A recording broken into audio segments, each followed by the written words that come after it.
Praise the lord. దేవుని ఘనమైన నామమునకు మహిమ కలుగునుగాక. వేకువజాం ప్రార్థనకు మీ అందరికీ స్వాగతం. రండి ఒక స్తుతి గీతం పాడుకుందాం. పరిశుద్ధ పరిశుద్ధ పరిశుద్ధ ప్రభువా, వరదూతలైనా వర్ణింపగలరా? వరదూతలైనా వరదూతలైనా వరదూతలైనా వర్ణింపగలరా?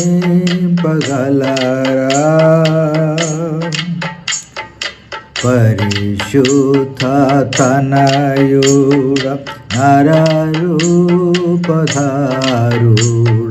పరిశుద్ధ తనయుడ నరరూపధారుడ,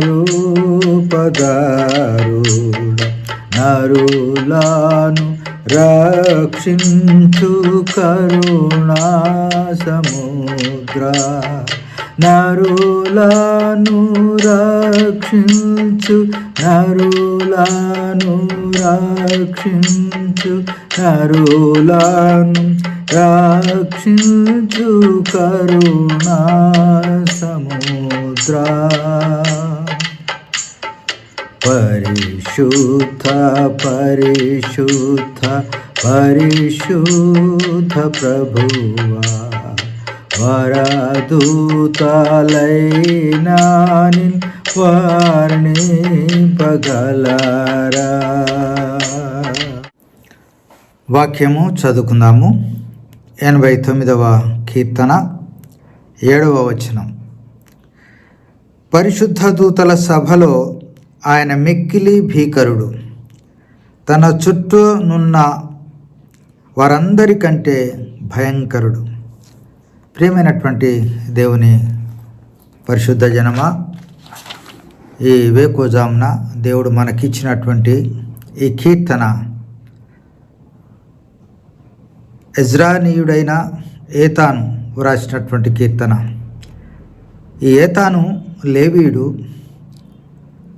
యెరూషలేం దేవాలయంలో గొప్ప సంగీత విద్వాంసుడు. ఈయన ద్వారా దేవుడు చెప్పినటువంటి ఈ ప్రవచన వాక్యపు ప్రార్థన ఏమిటంటే, యెరూషలేము నాశనాన్ని గురించి, పతనమైన దావీదు వంశాన్ని గురించి, అదే సమయంలో యేసుక్రీస్తు ద్వారా దావీదు వంశం శాశ్వత కాలం ఉంటుందన్న దేవుని వాగ్దానపు నెరవేర్పు గురించి ఈ కీర్తనలో వ్రాశాడు. అంత మాత్రమే కాదు, ఈ కీర్తనలో దేవుని యొక్క గొప్పతనాన్ని, ఆయన బలాన్ని 11-12 వచనాల్లో గుర్తు చేస్తాడు. 11-12 వచనాల్లో, ఆకాశం నీదే, భూమి నీదే, లోకమును దాని పరిపూర్ణతను నీవే స్థాపించితివి, ఉత్తర దక్షిణమును నీవే నిర్మించితివి అని దేవుని యొక్క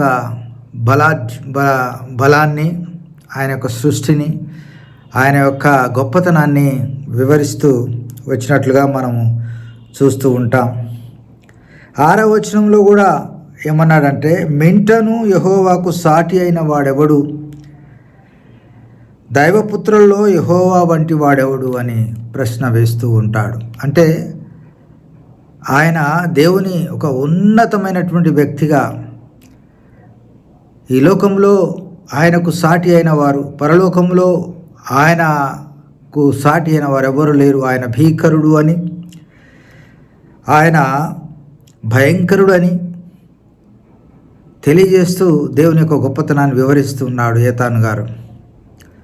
పరలోకంలో ఆయన చుట్టూ ఉన్నటువంటి దేవదూతలు, శరాపులు, కెరూబులు, వీరందరికంటే ఆయన ఉన్నతమైనటువంటి విలువలు కలిగిన వాడని కీర్తనకారుని యొక్క భాషణము. అంత మాత్రమే కాదు, దేవుని యొక్క గొప్పతనాన్ని, ఆయన ఈ లోకాన్ని ఏ విధంగా సృష్టి చేశాడనే విషయాన్ని ఆయన తెలియజేస్తూనే ఆయన మనుషుని యొక్క స్వల్ప జీవితాన్ని కూడా గుర్తు చేశాడు. ఎక్కడ అంటే 47వ వచనంలో ఆయన గుర్తు చేస్తూ వచ్చాడు. నా ఆయుష్కాలము ఎంత కొద్దిదో జ్ఞాపకం చేసుకొనుము, ఎంత వ్యర్థముగా నీవు నరులందరినీ సృజించి ఉన్నావు, మరణమును చూడకుండా బ్రతుకు నరుడెవడు అని మనిషి ఆయుష్కాలాన్ని గుర్తుకు చేసుకుంటాడు. ప్రియమైనటువంటి దేవుని ప్రజలారా, ఇంత గొప్ప దేవుడు, ఆకాశం మహాకాశములు పట్టజాలని దేవుడు, ఆకాశం ఆయన సింహాసనము, భూమి ఆయన పాదపీఠము, అంత గొప్ప విశ్వరూపము కలిగినటువంటి వాడు నిన్ను నన్ను రక్షించడానికి ఎంతగా తగ్గించుకున్నాడండి. మానవ రూపం ధరించుకొని ఈ లోకంలో నడయాడాడు. 33.5 సంవత్సరాలు జీవించాడు. ఆయన అనేక అద్భుత కార్యాలు చేశాడు. మనిషిని ప్రేమించి వారిని యుగయుగాలు ఆయనతో ఉండేటువంటి ఒక వెసులుబాటు కల్వరి శిలువ ద్వారా ఆయన సంపూర్తి చేశాడు. కనుక ఆయన ఈ లోకంలో ఉన్నప్పుడు నా యందు విశ్వాసం ఉంచిన వాడు చనిపోడు అంటాడు. మరణమును చూడకుండా బ్రతుకు నరుడెవడనే ప్రశ్న ఇక్కడ మనం చూస్తూ ఉంటాం 89వ కీర్తనలో. యేసు ప్రభు వారు అంటాడు యోహాను సువార్త 11వ అధ్యాయంలో, ఆయన ఎంత చక్కగా మరణంని ఈజీగా తీసివేసి నరులకు శాశ్వతమైన జీవితం ఇచ్చినట్లుగా మనం చూస్తాం. చూడండి 26వ వచనంలో 11వ అధ్యాయం యోహాను సువార్త, బ్రతికి నాయందు విశ్వాసం ఉంచు ప్రతివాడు నెన్నటికి నీ చనిపోడు అంటాడు. ప్రియమైన దేవుని ప్రజలారా, మనమందరం ఆయన యందు విశ్వాసం ఉంచినటువంటి వారం. ఏతాన్ ప్రవక్త ఉన్నటువంటి ఆలోచనని దేవుడు కొట్టివేశాడు. ఈ లోకంలో ఉన్నాం, పుట్టాం, గిట్టుతాం, ఖచ్చితం, అదంతా సరాసరి జరిగే విషయమే. కానీ నిత్యజీవము యేసుప్రభు వారితో పరలోకంలో యుగయుగాలు ఉండేటువంటి ఒక వెసులుబాటు మనకు కలిగించాడు. ఆయనతో యుగయుగాలు ఉంటాం. మనకు శరీర మరణమే తప్ప ఆత్మ మరణం లేదని ఆయన ఇక్కడ తెలియజేస్తూ వచ్చాడు.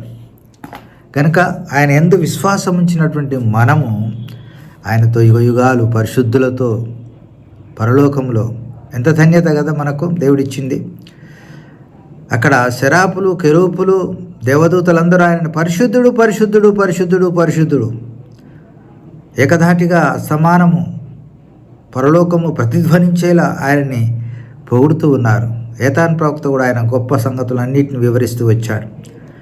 నీవు నేను కూడా ఆయన మనకిచ్చినటువంటి ఆధిక్యతను బట్టి ఈ ఉదయకాల సమయంలో దేవుని పొగడాలి కదా. అవునయ్యా, నీవు నన్ను, నా ఆయుష్కాలం ఎంత, నేనెంతటి వాడిని, అంతలో కనబడి అంతలో మాయమైపోయే ఆవిరి వంటి వాడిని, నన్ను నీవు సజీవుల లెక్కలో చేర్చడానికి కల్వరి శిలువ యాగం చేశావు. అందును బట్టి నీకు వేలాది వందనాలు, స్తోత్రాలు చెల్లిస్తున్నానని స్తుతించుదాం. రండి, ఉదయకాలంలో ఒకసారి ప్రార్థన చేసుకుందాం. ప్రేమ కలిగిన మా ప్రియ పరలోకపు తండ్రి, నువ్వు ఇచ్చినటువంటి రక్షణ భాగ్యాన్ని బట్టి వందనాలు. నువ్వెంత గొప్ప దేవుడవు, మా కొరకు తగ్గించుకొని ఈ లోకానికి వచ్చావు.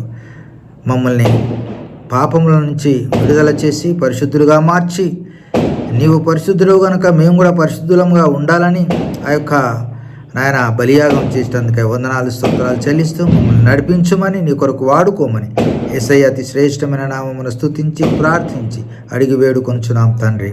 ఆమేన్.